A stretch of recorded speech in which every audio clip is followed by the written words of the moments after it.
So I was wondering, so you said something about that, and this is something, of course, all of us has felt here in Germany, or you are sitting in Austria, or I would say everywhere where Mm-hmm. you go to an event. It was supposed to have 600 people. Now they can only have 150 people because of the, you have only limited space, and now you need to have 1 meter or 1.5 meter distance, or for our American friends, 6 feet. So but what I'm curious about in future, let's say, as you said rightfully, I also agree with you that in especially in EU, I don't see that going away soon. Do you think that will increase the cost of these conferences as well? Because ultimately event organizers are losing a lot of money, almost half of it. Let's say if they can only get half of the people, does that mean that they will gonna charge more to the people, or where do you think your industry is heading in that direction?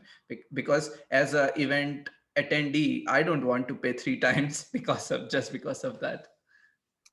Yeah, it's a very good question. So when it comes to space, obviously you have to have a almost double amount of space right now, to accommodate 300 people in order to ensure all these distance regulations and stuff like that. However, of course, I would not increase a ticket price because of that.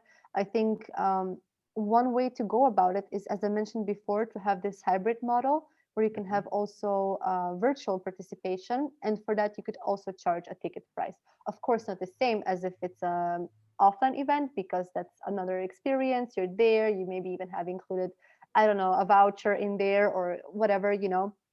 So for example, for Most Wanted Music, we've had this pricing model where we had a different price for physical attendees and a different price for virtual attendees. Hmm. So you can choose how you want to participate. Obviously, some people will not even be comfortable to going to these conferences or concerts and so on after the pandemic, let's say, or if they're not vaccinated or whatever the case may be.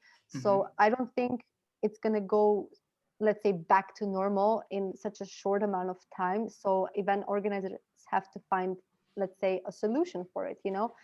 Second thing I would say is, to be honest, I don't know if it's really smart to talk about it, because this really depends from an event to an event, but the costs really differ. So having an event for 600 people is still more expensive than having it for 300 people, because even though, yeah, the venue is bigger, however, there are other costs that are going to be reduced. For example, catering and security. Maybe you're going to have one Hmm. less person, then you're going to produce way less merchandise, you're going to produce way less branding material. So it's going to be, I think it's going to maybe even out. Yes, the venue is a bit bigger, but overall, some other things fall away because of that. And also the teams, Dave, yourself, we had let's say at We Developers 60 volunteers.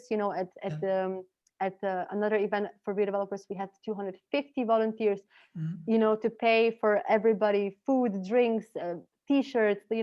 All of these things go away in the end, so it's not like you're producing the same costs That's in true. the end.